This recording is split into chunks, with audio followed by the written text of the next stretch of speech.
This is tape 3. When you hear blowing the wind in the department store, I listen to it, you know nothing's changing because of it.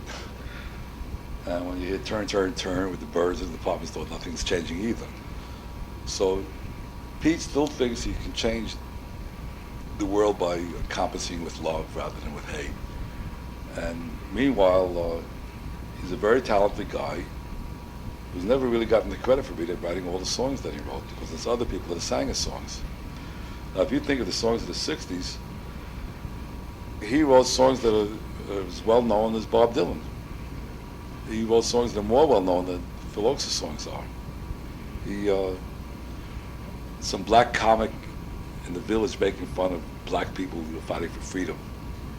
And he says, I forgot what he said. He named one song that he said, we shall overcome Kumbaya. So that means Kumbaya is filtered down to a black comic in Washington Square putting down black, you understand? So Kumbaya is in the black vocabulary, because this guy wouldn't say it if it wasn't the black vocabulary. So he is filtered down to every social level. Everybody's singing his songs. And Pete, in one way, has this dream of changing society. On the other side, he doesn't want to shake the boats up or anything. He wants to deal with these millionaires so he can get money for the clear water. He has to deal with all these people. He doesn't want to shake up CBS. He doesn't want people to lose their jobs to support him. It's in this book, my day book it's in the article also, on Folk City, starting it. We had a little money over one day, and that's when it was being hit by the House Un-Americans Committee and everything. So for once, my partner and I, we sent him $10. And I write on the $10, that was a lot of money for me, $10. I said, dear Pete, this is in support of your political opinions and views and your right to express them, whatever like that. So I told you, I got a letter, the exact amount of time it takes the letter to get up there and back. How do you know I have any political opinions? What is it? How do you know I have any political opinions, ever thoughts of anything? Well, we're always denying that he's not just a sweet, nice old man. And but he supported every single person that ever came to him. He supported every single political movement, every single song movement, every single music movement. He's always getting the magazines to this day. I mean, I get the Folknik, and I see a letter that he writes to them like a year ago, and I told him the 50th anniversary billboard for Bob Dylan. There's Pete Seeger in there, and so Pete Seeger is constantly working the publicity road. He never leaves a thing out. And you see, he sends me his father's manifesto from 1937. He says it's my magazine. Now, why did he send it to me? What do you think he sent it to me for?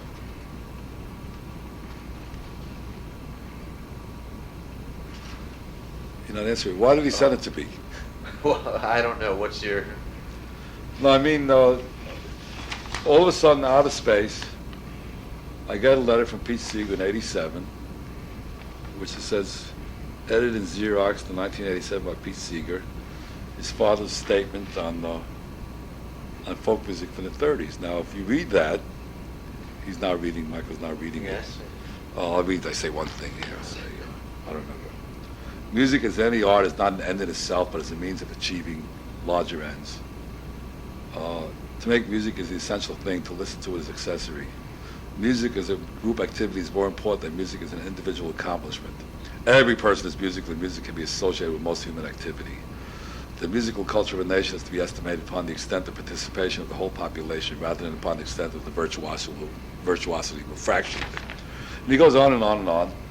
It's so Stalinist. Yeah, all of it is the subjugation of the self to the whole. To the goodness common of good, the to whole greater society. good. Yeah, okay. Now, he knows I have this little magazine out, but I don't know if it came actually the day I was going to the printer or something. I just changed it around, to fit into my little magazine. So here he is sending this out to me. He's sending some messages out to space. Izzy reaches 2,000 people, somebody else reaches 100 people, Billboard reaches 5 million people, and that's how he's working all the time. I've had the sense sometimes, reading about him a lot, talking to him a bit, that he's really quite politically naive. He supports a great many causes and has a great sense of what is politically progressive and good, but his political analysis is, I'll use the word again, naive, which is why he could Okay. follow the CP line and not disavow it for many, many years. Even to this day, he's not fully disavowed it. What do you think of Okay, that thought? That's enough. Okay, I'll talk about naive. I can't accept the word naive right now. Okay. Can't be that dumb. Well, I don't think he's dumb, but there's... He's not dumb, so... naive, I have to think about that. Okay. I think you mentioned it yesterday, I shied away from it also. Okay. I'd hesitate, I've said other things about it which are worse, but I Yeah. would call him naive, because I say he has a master plan going. He sends this thing to me, he's trying to hit me with this Stalinist shit that his father discounted even. You know, it's not just the fact that it's 50 years old. So I put it in for my own personal, Right. let me see the comment I made at the time. This issue was sent out in July '87. I included it in the newsletters. I thought the content applied to Swedish ideals more than current American practice. So you see, I'm getting my snide thoughts across. Another sense I get from Pete, this I mentioned to you yesterday either, but if you comment on it now, if you have some thoughts about it, is that he feels tremendously torn by wanting to disavow commercialism and yet at the same time wanting and in many ways accepting To be commercial recognized. success to be recognized. Yeah. Because that's the only way, I the think only way success means anything in America is if you make money. Because the success I have is, Do you think that conflict exists within him? And I think he has surfaced? successfully avoids that every single moment of his working day. So, like for example, he did a book 4 years ago. I bought 20 copies from him. You know, it's $5 each, which I sold out immediately in Sweden. You know, he signed his name. Carry It On with this guy Bob Reiser. So I go through the book, and there's a lot of good songs in there, and there's a lot of history. I said, you know, people in America are forgetting that the unions. And I cut out a thing for the Wall Street Journal. Only 10% of American workers are unionized now. In Sweden, judges are unionized. You know, practically the prime minister is unionized. I mean, there's like 87% of the people are unionized. And I look through the book, and then I pick up some other books, the Prairie Song book this, the Prairie Fire group this, and the Emergency Civil, you know, Revolution group this, and the Black Sanguinaros this. And so I get, anytime I see a book that I pick it up, and I see all these revolutionary songs. And none of these revolutionary songs are in this book, Carry It On. In other words, the songs are the liberal stronghold of the American popular meaning well culture. Now, I find a little pamphlet strands, I forgot what it's called, American, you know, Songs of the American People, or, you know, I keep making jokes about Songs of the American People, or songs. The titles of the Communist Party books put out in those days were the same as the pop commercial songbooks, you know, Songs of the American People, or Best Love Songs of the American People. You can't tell the difference from the titles. So he has We Shall Not Be Moved. So in this latest edition, if I ever do a nasty thing on Pete, I'm going to print the page. He has Dada dash dash is our leader, we shall not be moved. Dada is our leader. You know, you put in everyone you want. You can say Michael, Israel, or whatever. And then the first time I have it in a left-wing publication published in Chicago, I don't remember the exact title, I can send it to you. I'll make a copy if you promise not to use it. It says, Lenin is our leader, we shall not be moved. Lenin is our leader, we shall not be moved. That's in the late 20s, or maybe early 30s. And on top it says, Sharecropper song. I doubt that any sharecroppers ever sang that song, Well. you know, et cetera, et cetera. And when I do my story at PC, the front page is going to be Lenin is our leader, we shall not be one. And then the last page is going to be dash dash is our leader. You put in anybody's name. Now, these songs, as other people have pointed out, these progressive songs, progressive bookshops as they were called, they haven't worn well with age. I mean, who would dream of singing She Lie Now? Or, I mean, how many songs from the People's Songbook Lift Every Voice are singable even today? So he's aware of this. So you have to give him great credit for publishing the book, carried it on, and then he found out it wasn't printed by a union, and so he printed himself, and he has like 5,000 copies in his basement, and he's selling it at cost. So he's not making money on it, but he has enough money to support that. And so he's not losing money the way I would if I could possibly put it out. But still, he doesn't allow, in his own work, the revolutionary stuff to come out. You don't get the, quote, revolutionary blacks, quote, revolutionary women, quote, when it comes out to him, it's nice liberal pap, which sounds very nice, it's very decent, and he's good. So that means you could take someone to a Pete Seeger concert, but maybe not the Tracy Chapman. You understand what I'm saying? So that's where Sis Cunningham feels that she's been bludgeoned by Pete. How do you mean? Elaborate on that a little bit. Well, like in one particular example I'm thinking of is the time when he said, told she, Izzy, go on stage, you talk for 2 minutes. Right. And I kept to my 2 minutes or 3 minutes. Nobody else kept to the time. But she was cut off. Is that because she would be too She would say, you know, blow out the capitalist system, and Right. we're all being, you know, mobbed, hurt, killed by the capitalist system. So on the stage there, you don't have any killed capitalist system. You have nice, well-fed. You know, Studs Terkel is well-fed, and Tony Schwartz is well-fed. Even I'm well-fed. Everyone is nice. Yeah, Sis doesn't feel that way. Sis feels very poor, and like she's always. Well, she is poor. I mean, I told you, I walk into that apartment. I don't know if you have that on the tape. No. When I went into an apartment 2 years ago, I said, "Oh my God, this is Poverty'sville." And a daughter that was in Oklahoma, sounds like a Communist Party organizer, Oklahoma. She has actually an Oklahoma twang. And, you know, Ali is still floating. I felt like I was in a room with ghosts. And Gordon, I think, barely came out, but now I understand he's in He's in a a home. nursing home now. And I think was just beginning to really suffer from Alzheimer's disease. And she said, God, Izzy, I can't take this. If I sleep with him in the same bed for another 2 years, I'm going to be the same thing like him. I'll be a vegetable. So she's very hurt by that. And then she's very hurt that no one has recognized her book. Now that's a real, what do you call it? It's not a book, what do you call it? Yeah, yeah. It's a song sheet, basically. It's a song book. It's not very good quality. The writings are very good, and it's a repetition of exactly the same material that's already appeared in Broadside. So I can understand why Sing Out didn't review it. But I've also felt that Sing Out obviously now has relinquished its role as any political leadership or anything. If there is any political leadership, it's just mouthing. I think it's a scandal. In fact, when I came back to Sweden from the conference last year, I called up Mark Moss from Stockholm. I said, listen, I want to write an article on it. Wow, that's a bunch of crap. There was nothing important about that. The conference. At the conference. Yeah. Did he go? No, he didn't go. Okay.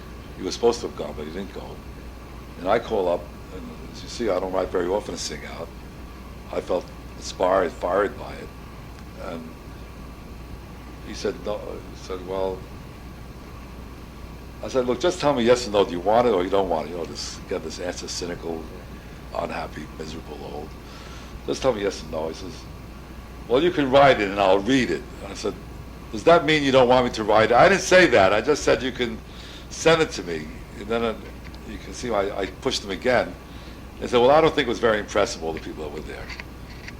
You know, Len Chandler and Luke Out. For me, I blew my mind seeing all those people.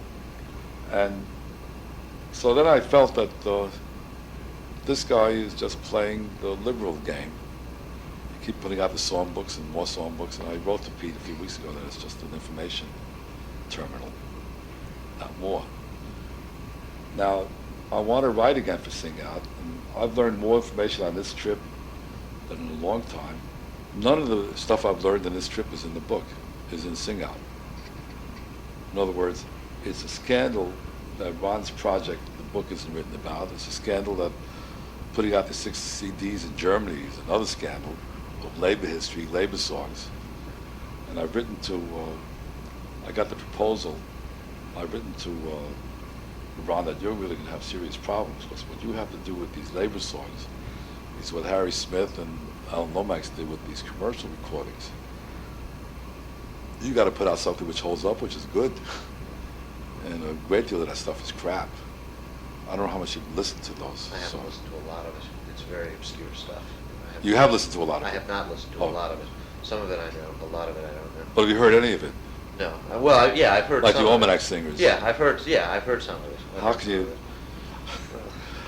I listened to it about 5 years ago. I thought, oh my God, this is... You know, my take on all that is that it is value as a historical document, and that's different from being valuable as music. Yes, and that's where the problem is, because Harry Smith put out an historical document which is terrific. Which also had value as music. Okay, Yeah. and Lomax, Listen to Our Story, was terrific. And so that's the problem we're dealing with, that it was a super heated up in a small area of intellectuals, of musicians, of composers that have disappeared. And the only one that's actually dealt with that in any way is Mark Blitzstein. I mentioned that yesterday. He actually, I think just before he died, now I'm not sure if it's a memoir or a biography of him. It's a review by Earl Robinson. You should check that up and Sing Out, about 2 years ago, because that has to do with it.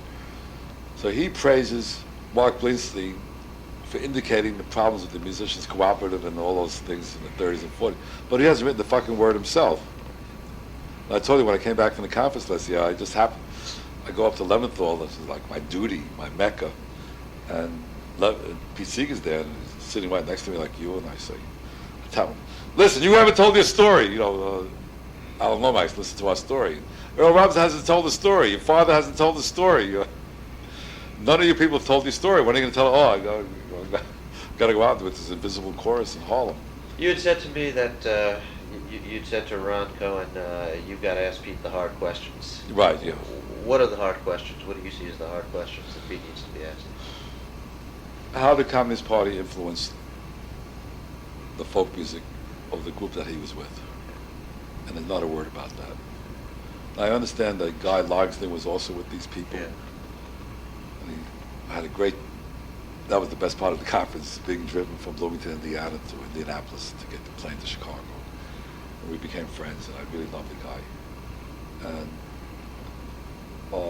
Alan Lomax hasn't told the story. Alan Lomax was the brain behind all of this. And I told you, I think, maybe not on tape, when he came back from Europe in 1958, I put him on, I had a party for him in my store. I also put on a party for this woman I was in love with that had just come back from Israel. And somehow at the end of the party, he was with the girl, I was with the girl. And she disappeared and came back 2 years later, and 2 days later, and told me, Izzy, you should do this in a story, you should do that in a story, this is what you should do. And I said, wait, if I wanted to get that, I get that direct from Al. I don't need it from you. If I got it direct from John Cohen when he visits me, I got it direct from Alan Rins, from Ralph Rins. Everybody used to come to tell me what the line was, what their line was. But I upheld in my own way quality line as opposed to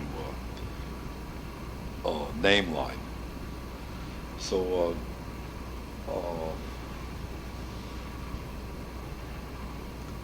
I still somehow believe, but I can't prove it, that as I said in my own case, without the Communist Party, I never would have known about Josh White or Burl Ives or anything, or Richard I. Bennett. Now, Pete Seeger is not a person to ever attack anybody. And that's what I'm saying, hard questions. I don't know if I have the right to make, if I write a letter to Pete, that's private between me and him. I can't make copies to send to people. Oh, you can. Yes, I'm sure you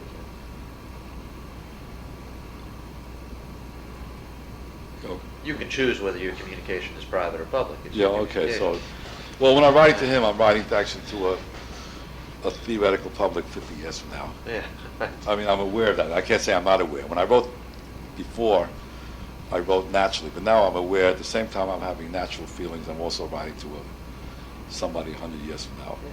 and I'm saying that my writings hold. I said it, if my writings hold up to anybody's. All of his papers, and he saves everything, I think, are going to end up in the Library of Congress or at some Well, my university. letter's already there. Yeah. He told me that, yes, it's true, Izzy, I've given all your letters. So that's good. But, boy, I was making a point. I got lost for a second. He wants to be, he'll support me when I do something, when I write something. And he'll support Julius Lester when he's writing something. And he'll support the Haitian group when they're writing something. And when the group from Puerto Rico wants independence, he'll support them when they're writing something. But he doesn't write it himself, except occasionally, like Big Muddy and things like that. He will actually, and he made a record for me when he was in Sweden, and it's better than the one on Columbia in '74 when he writes about Chile and things. He's really terrific. And, well, he's consistent. He hasn't changed. And I've even heard stories that there were all kinds of plans to replace him if he died. There was supposed to be a clone for Pete Seeger if he dies, so the revolution will continue somewhere else. And I think it's wrong that that story isn't written down, because there was, if you want to call it a dream or whatever, there's a reason that nobody is willing to write it down. And I think if you did it, you did it. So his father skirted with the Communist Party, took orders from the Communist Party, wrote on the phony name. So he should be able to deal with that later in life, instead of just saying, well, they trapped me, they shat on me, they limited me, they controlled me. In other words, people are growing up now. They're not 20 years old. So that means there's some dream that they had then of changing America, which they still have. And that's what I resent very often. That these people that are much more to the right now than I am, or much more commercially viable than I am, they still feel superior to me because they were at the Communist Party, or the Young Communist League, or the American Youth for Democracy, or the group supporting, who's the guy, the running mate of President Roosevelt? Oh, Henry Wallace. Henry Wallace. So they all feel superior to me now, even though they're living in Hollywood Hills now, in LA. When did you think Singh stopped being a political force? When all the fighting started going on. Late 60s? In the late 60s. Yeah. Then it stopped being a political force. In other words, nobody was giving a shit anymore. And John Cohn is probably one instrument in helping it not be a political force.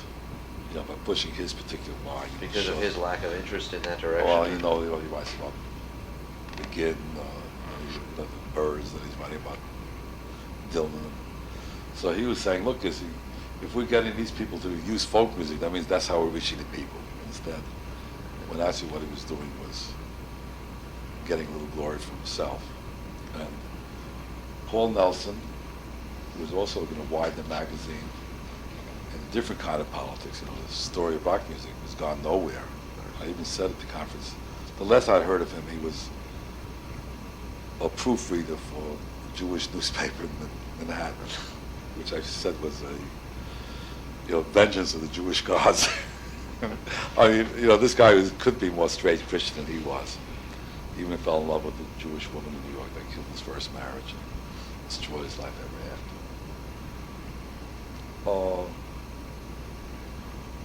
Happy Traum was one of the people who moved into a position of influence in the late 60s, wasn't he? Yeah, he was. Well, I had that interview with him where he says, we're not folk musicians anymore. We're rock and rollers. And I think it's in one of those things which you should read tonight. Yeah. Because I think let's stop this now because I'm getting lost in it. Okay. I'm not getting. Okay. Okay. Back on. State Department. Marshall Stearns, the big jazz expert, he's a consultant to the United States State Department. Now this is 61 and 62. And he calls me for my help in arranging a State Department tour of folk singers. So I'm calling myself the liberal mishmash, nice guy on both sides. So I say I got a great idea. So I take a taxi up to the State Department, wherever it was, 57th Street at the time. There's the head of the music school this, and the head of the music school this, and Howard Talbot of the New York Times. Every name I knew, an impressive name. And I don't think I have anything written down on it. And Marshall Stearns was a jazz expert. He lived in the Village. He was terrific. I write my proposal in the taxi going uptown. And I figure, oh, really wishy-washy, middle-class, liberal ideals. So I come up with this program of people that are available at the time. So I say, look, let's send the group overseas. You can have Bob Dylan. That means 61. He was available. In other words, Right. I could have said $150 a week, State Department, 12-week tour. He would have gone. Jack Elliott. So I'm still being true to my friends. Mississippi John Hurt. We got to have a black guy on it. That's the way Pete Seeger thinks. You got to have a black person on it. And Joan Baez. Or it could have been Judy Collins or Joan Baez. I'm not sure now, but that was the lineup that and I sit there for a half hour explaining to these Howard Taubman and the head of the, what's the big music school in New York? The high school, not the high school. No, the college. Yeah. Not the Manor School. It might have been the Manor School, but there's one big one. Should be Shandy or something. Yeah, blind. Yeah. So as I said, there's 6 old men sitting Juilliard. there. What? Juilliard? Juilliard, yeah, the head of Juilliard. If I saw the name, I would recognize it, but I can't Yeah. draw it out of my head. Because, see, the problem living in Sweden is, if I was an American now, I would remember all the names all the time. If you don't use the name for 20 years, in other words, a lot of my American knowledge is slipping away. So, and then I do have something written on. I'll have to find it. I tell this group why this group is important. Bob Dylan, the modern Right. protest, which is not shaking things up too much, but it's very important to reach the world bias for this, because she's a woman in Mississippi John Hurt. We discovered black, our roots, et cetera, et cetera. And they listen to me very carefully for half an hour, at least a half an hour, and I'm sweating the whole time. And then these people send a letter to me. They thank me for the enormous work. And I'm just bullshitting, making it up as I go along. I really wish I should have had a video of that, because that would tell the story was going down in America. Marshall Stearns calls me up the next day and he says, Izzy, idealists don't change anything. So I say, well, what are you changing? I'm saying this later now. What did he change? Not shaking up the coke or anything. So I get a letter from them that they appreciate the effort, the hard work, the thought put behind this, but they decided that you have to do things, small steps. This is a huge step I'm taking. So they sent the Brothers Four something on this tour in India. You understand? And that was my experience many times. A guy came to me from a South American country. I really don't remember which one now. It could have been Ecuador. And he actually said, we put the folks on. He asked me to send him a $20 bill privately. He's the head of culture of the section.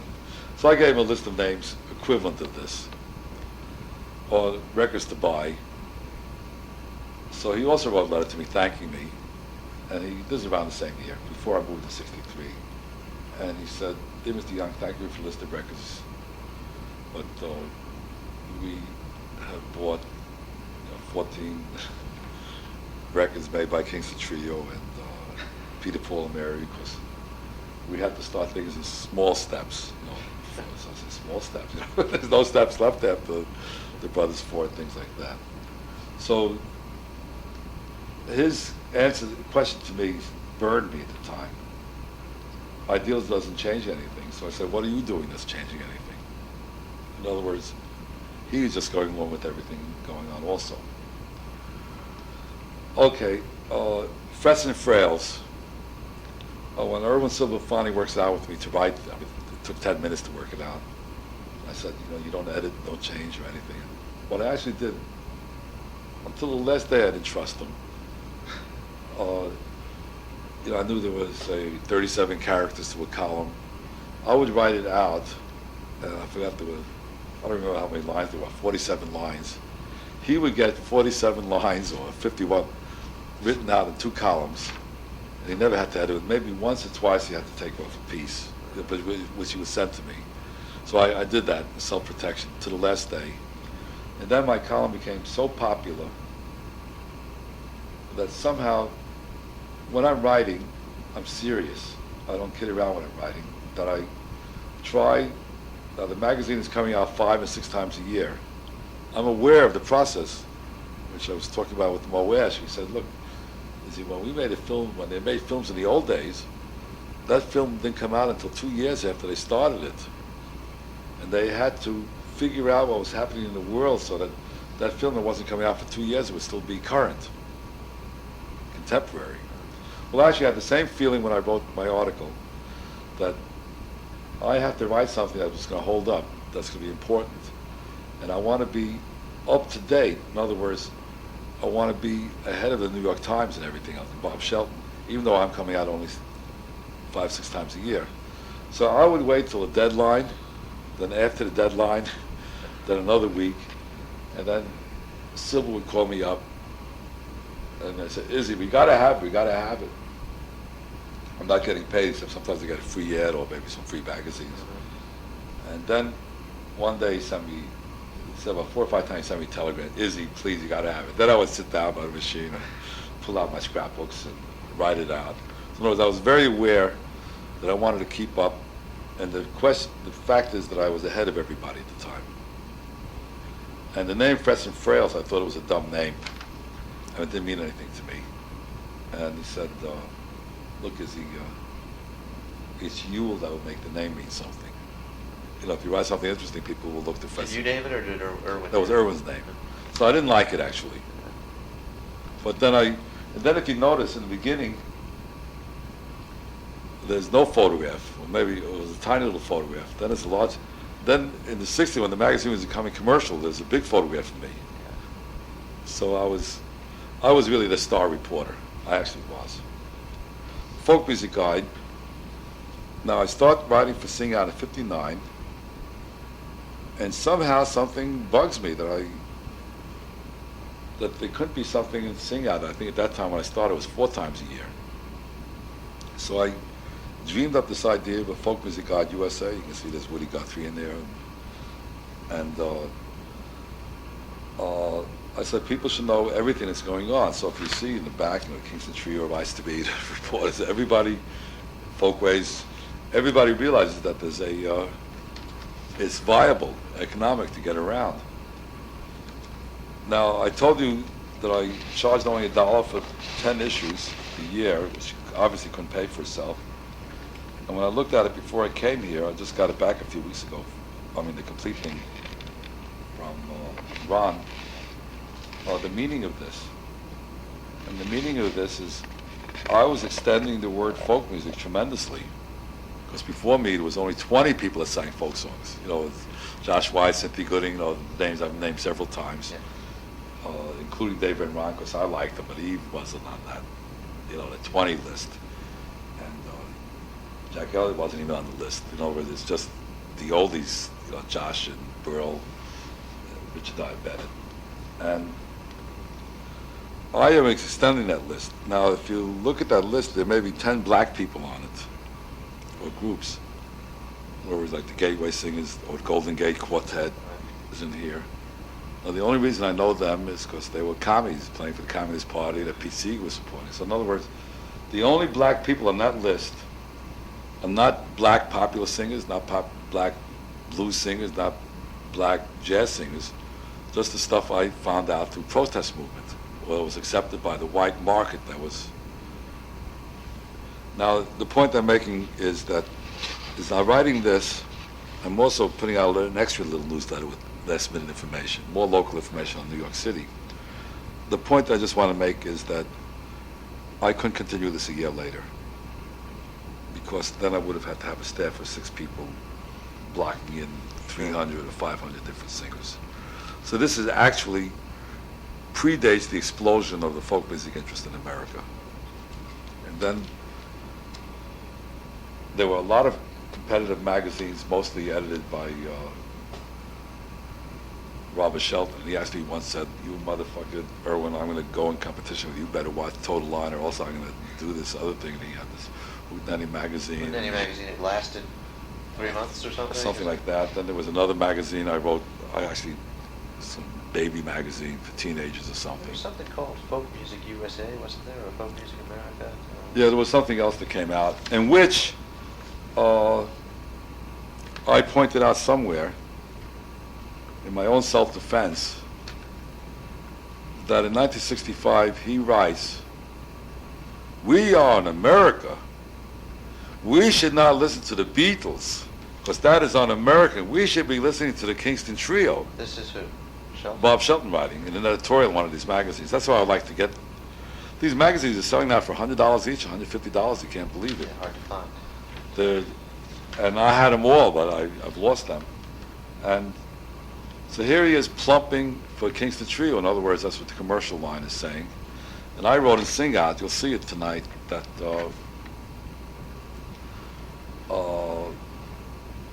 if the Beatles take over in America, then it's America's fault. It's not the Beatles' fault. It's our problem, not their problem. That's how I felt about it. Okay. Oh, I'll say one thing about suicides, but I have to deal with that copyright thing. Paul Clayton killed himself because he didn't make it. And I have a few snide comments on him every once in a while here and there. And he, to me, was like a old Southern gentleman writer, from the pre-Civil War time, patrician, very handsome, tall, thin, and very interested in culture and translations of Greek poetry and all that kind of thing. But he also tried to claim copyrights on some songs, and he also tried to make it with some songs. And he killed himself. The same thing happened with Hetty West. She copyrighted some songs that are in the tradition. She made a lot of money out of it. Different groups used it. And that was all at the period. And even Guy Carrington got involved in that, trying to copyright things. And everyone at the time is putting down Leventhal, and everyone is hating Al Grossman. When you walked into Al Grossman's office, you saw all these people, all these protest people, led the capitalism people sitting in his office or sitting in Leventhal's office. They were really there all the time trying to make it. Now, the difference between Harold Leventhal and Al Grossman was Harold Leventhal tried to get a decent living wage for his artist. I mean, it was high for me, but Right. Grossman tried to get much more. So some artists left Harold Leventhal because he wasn't earning enough money for them. Getting $1,000 a night wasn't anything they wanted. The $5,000 a night that Grossman could get. Okay, that's all for now. Okay. Okay, it's August 5th, and Well, is you there... can interrupt me if you want to, but I mean not interrupt me, but wait till the end. Okay, it's August 5th, 92, continuing with Israel Young, who's going to read something he's written today. Oh, okay. So we're in the bookshop. I buy 3 books in 5 minutes, and I'm happy to be in a reputable bookshop with a lot of stock and very well sorted for easy access. I looked only for folk music, and didn't even try with poetry, as I know that will require new beginnings, and I physically don't have time for that. As with writing, I find myself balking at some questions. I don't want to answer it that minute, to put it together with other matters to take up tomorrow, but I'm not so sure that once balking, I will ever want to get back to the question, about PC being naive. As if I can't answer immediately, how will I be able to answer tomorrow, quote, quote. Is it lack of hard information, or is it a question I don't like, such as his asking if I think that PC was politically naive? I rejected the question twice, one night and the next night. Why? Is it because I can criticize Pete, but I won't let others do it? Is I right to think of Pete 72 or 73? How can I call a working man in the field on a non-stop basis naive? If he is naive, how could he have avoided seeing these past 50 years where he has gone wrong, or where movements he believed in have gone wrong, while ostensibly searching out means to create a better society he dreams of, his wife dreams of, I sometimes dream of, and it doesn't happen. The change doesn't happen, but Pete and Toshi keep on going, writing, talking, presenting, concerts, festivals. 2 new projects a day, as Toshi said, irritated a journalist in Denmark 2 years ago who asked if Pete is getting old, i.e. slowing down. Now Pete is a chorus of various voices he tries to weld together, and I hear nothing good of it, though he writes an enthusiastic report on it and later sing out. He has that luxury. I describe his media technique with Michael. Any group, large or small, anywhere in space at time, that he can physically agree to, full of spirit or deathly tired. A driven man, waking up regularly at 5 a.m., which is what he does actually, so that he can carry out a full day's work of chores, answering a non-secret telephone, answering mail as best he can, visiting friends and being visited, sometimes being imperious about requests to appear in films, but usually, generally, going along with all the strictures of time and intellectual pressures constantly placed on him by friends, journalists, authors, new friends, political groupings, musical associations, and life itself. Have to eat breakfast, goddamn, you know, he knocks on the door, so I broke my train of thought. So back on the train. Pete Seeger supports many groups and individuals that are closer to the firing line than he is, with royalties equaling or surpassing many contemporary well-known rock groups. He has put together 1,500 of his creations, even I encouraged him to do so, and delivered it to the publisher the morning he flew to Denmark 2 years ago. Now I hear that he's still working on it. As I understand it, there will be a dozen great works lasting a long time, and most of the rest will be interesting or dull. Much will be dull political stuff, quote, quote, from early beliefs and idealisms, and that is how it is with all great songwriters. John Cohen used to belittle Pete's improvisatory evenings at home. His improvisatory evenings. We'd be sitting around and he stopped playing, and then John Cohen was putting him down, married to his sister Penny. And so, well, Petey's always doing the same thing. And this is John speaking. He would belittle Pete's improvisatory evenings at home. And I think, why can't a guy just... So I'm saying now that if a guy is goofing off in your house, so don't criticize it. You're having a good time. Which reminds a bit of guitar, which reminds him of a recorder tune, which brings him to a banjo tune, and according to John, in a no unpredictable manner. Now, I've written something else about that to Pete. I heard this Finnish group in Stockholm, and they were really steaming along. Then after a while, you begin to see there's a pattern, which we's repeating, which becomes known. That's what folk music is. And there's no hassle because of that. And so if Pete's doing that, it's folk music.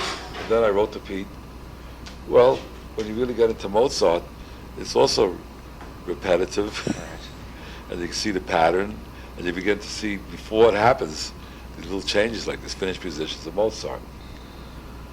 I say that's what folk music is all about. John Cohen, with all his talk about traditional music, wants to be known and heard in the commercial areas of rock music. Pete came into rock music by being a source of music and text for rock musicians. Pete never called himself a singer-songwriter. Someone is dining on scrambled eggs and bacon on the Caltrain from Sunnyvale to San Francisco. I couldn't believe it. Mark Hewitt, a paper plane. I said, where the hell am I?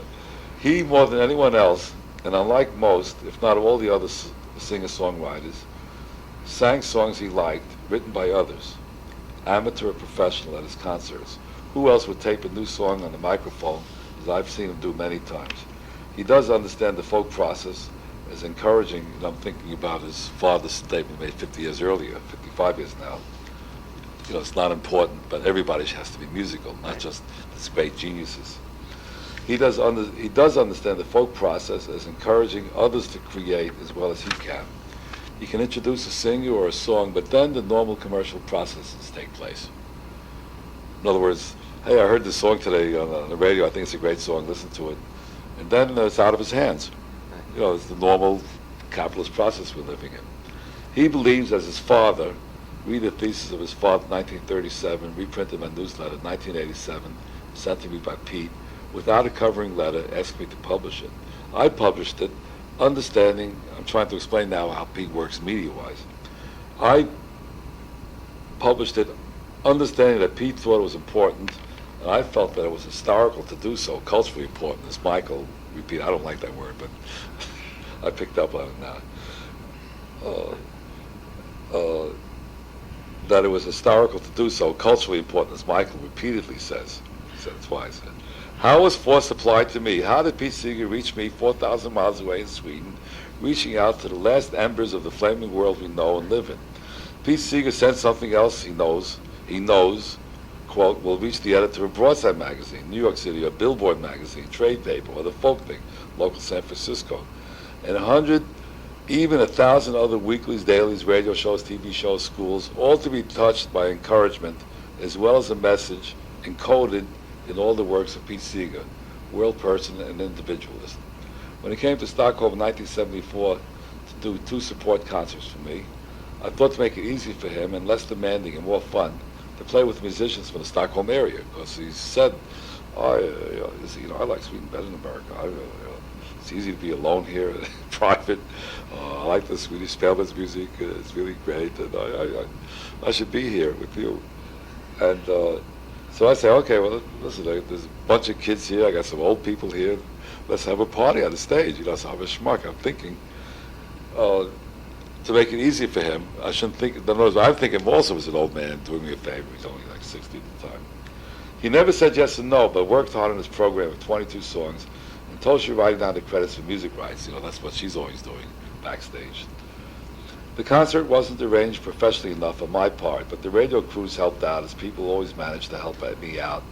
And Pete Toshi expostulated a bit, but didn't complain. They are used to every show business situation. That the 2 concerts were enormously successful is outside the scope of this notation. I did my part of the job, and there was enormous press coverage, worthy of a famous rock group. Harold Levinthal couldn't believe it. I mean, he got a pail full of, and I spent, maybe $3 total on press, sending out press releases. And Harold Levinthal was indeed pleased with my results. I was proud, yes, but Pete and Toshi didn't wait for the reviews, rave notices, as it is part of their daily lives, and that sort of documentation is simply done well by others, like by Harold or me or whoever. At private dinners, he met Swedish musicians. I took them to various concerts, but with all the politics, all the caring, all the dreaming of change, his concert was his concert. Singing songs, getting audiences to participate is one thing, but writing about the process or explaining the process is something else, not necessarily connected to the work under inspection. It is well known and loved how Pete so quickly can get, it seems, any type of audience singing together. Bill Keith says that he was in Denver some years back, so he told this to me like 3 years ago, so it must be 6 years ago or something, but I can't say when. Passes a hall and sees a sign, Pete Seeger appearing in 2 hours from now. Well, that fits Bill's schedule perfectly. He buys a ticket and enjoys the concert immensely. Pete is so good, is as good as ever, and delivers the goods. Perhaps 10 years ago, Pete Seeger issues a double record on Folkways, a concert in New England, with Luke Hill, in which purports to teach anyone, to do the same as he does in leading and bringing an audience together. Perhaps I got it from Harold Levinthal, who obviously gives it to me for my enjoyment, and to do something about it, whether to write or tell others or play it on the radio. I ignore it. It is not Pete as I remember it. Take another record of him working in one audience. That's where he might learn something. In other words, he deliberately makes this record to teach people how to lead the singers, to get the upper voices, the lower voices, and it's a flop, the record. It doesn't work. You just got to listen to his good records. Right. And then you somehow learn from that. But where he's not trying to teach, he's just doing it. He's just doing it. Yeah.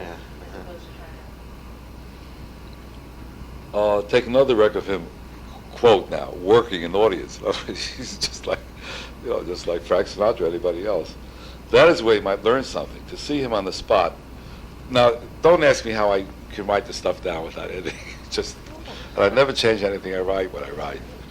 To see him on the spot, dealing with all the mysteries of a live public, even if friendly, delighting to hit homers. I saw a film on Babe Ruth the night before on the plane.